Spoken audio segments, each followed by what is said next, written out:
I never imagined my own birthday would be the day I'd stop recognizing the woman I married. Started with a look. Not mine, hers. Across the table, under the soft glow of the restaurant lights, I caught Emily smiling in a way I hadn't seen in months.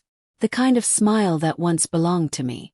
A slow, teasing curve of her lips that said I'm interested before a single word left her mouth. But this time it wasn't directed at me. It was for the man sitting beside her, her co-worker Ryan. He'd been invited because, as she put it, it would be weird not to include him, babe. We're the only ones from the office who get along. At the time I brushed it off. I trusted her. After 10 years of marriage, you learn to ignore the little things. Inside jokes, harmless banter, subtle texts late at night labeled work stuff. You learn to believe your spouse wouldn't cross that line. But as I watched her that night, my wife laughing like a teenager, leaning in just a little too close, I realized how naive I'd been. Dinner was held at Auburn, a small, dimly lit restaurant she'd chosen. 10 guests, laughter, wine, and the faint hum of jazz playing in the background. The perfect setting for a night of celebration. Except, the only one celebrating seemed to be her. Emily looked radiant in her dark green dress, hair cascading over her shoulders, her laughter cutting through the air like a melody I used to know. But that warmth, that glow, none of it was for me. When Ryan complimented her earrings, she giggled. You noticed.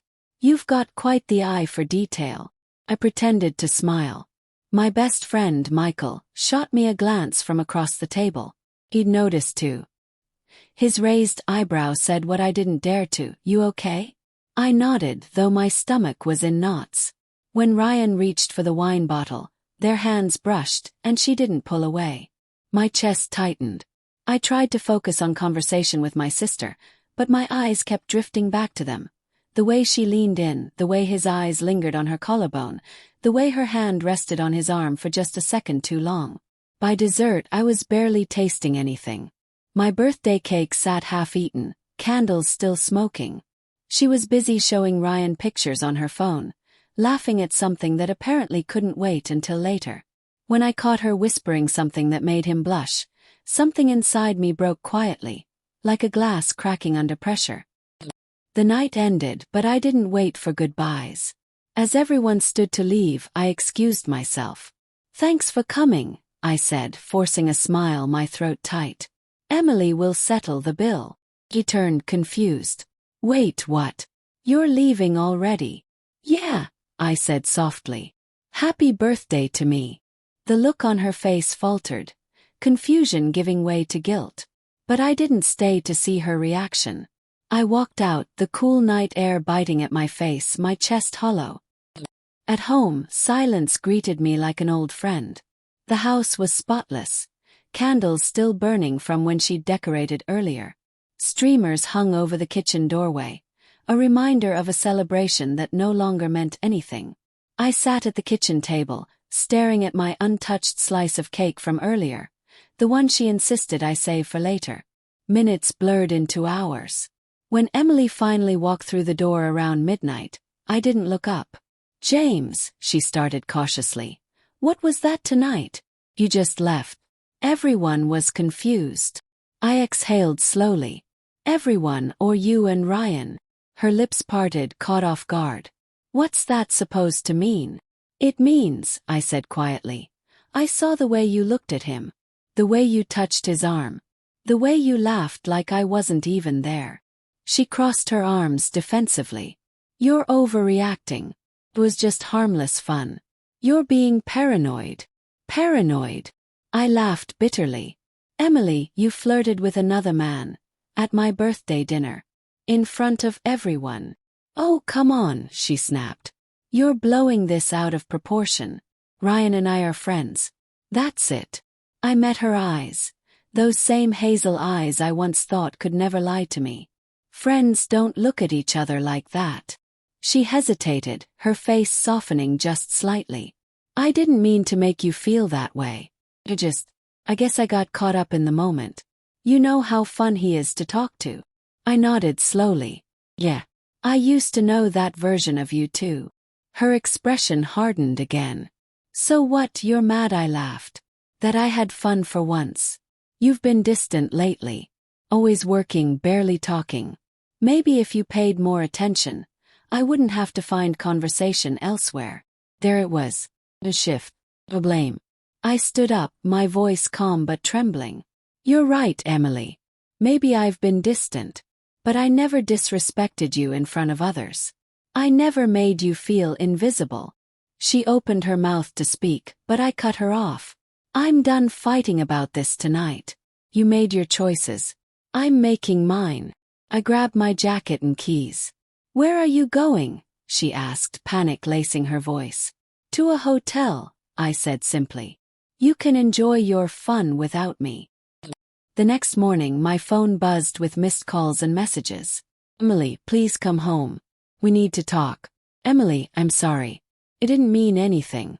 Emily, please don't do this. It was just flirting. Love you. But love wasn't supposed to feel like humiliation. I ignored her messages for 3 days. Each one became more desperate than the last. When I finally came home to collect a few things, she was waiting. Eyes red, makeup smeared, phone in hand. James, please, she whispered. I can't lose you over this. It was stupid. I was drunk, I wasn't thinking. I looked at her quietly. Then who were you thinking about, Emily? She froze. That was when she confessed. Not to a full affair, but to emotional closeness. The kind that always comes before the physical. The kind that erodes trust, one message, one lunch break, one laugh at a birthday dinner at a time. I swear, she said, trembling. Nothing happened. But I liked the attention. I felt wanted. Her honesty didn't soothe me, it shattered me. Because I realized she wasn't sorry for what she'd done. She was sorry for what she'd lost. I filed for separation a week later. Emily called it a punishment. Called it boundaries. At first, she tried to appear strong, telling mutual friends I was overreacting, that we'd work it out soon. But when the paperwork arrived, the facade cracked. Her calls turned tearful, then angry, then quiet. I learned later that Ryan had transferred to another branch 2 weeks after I left. Apparently, Emily tried to pursue him after our separation, but he wasn't interested once she was no longer unavailable. That's when her world started crumbling. Her friends, who once adored our marriage, began to distance themselves. Her parents sided with me. Her mother even told me with tears in her eyes, "She doesn't realize what she's thrown away." Emily tried to reach out again 6 months later. She showed up at my doorstep with that same desperate look she once gave when she first confessed. "I've been going to therapy," she said. "I've changed, James. Please. I want another chance." I studied her face, searching for the woman I once loved, the woman who used to dance barefoot in the kitchen, who used to whisper, "I choose you," before falling asleep. But all I saw was regret, not love. "I'm glad you're working on yourself," I said quietly. "But I can't be part of that process anymore." She broke down right there on the porch. "You can't just throw everything away." I sighed, my voice steady. "I didn't. You did. On my birthday." A year later I turned 37. I spent that night quietly, with friends, laughter, and no tension hanging in the air. For the first time in a long while I felt at peace. After everyone left, I sat on the porch, the same spot where she'd once begged me to stay. I thought about how love doesn't die in one moment. It erodes slowly with every boundary crossed, every trust broken. Emily had sent me one last message months earlier. "I finally understand what I did to you. I hope one day you find someone who treats you the way you deserved all along." I never replied. Some things are better left unsaid. That night, as the moonlight spread across the yard, I smiled faintly. Because I finally realized something she never did. Respect, once lost, can't be rebuilt with apologies. And sometimes, walking away isn't the end of love. It's the beginning of self-respect.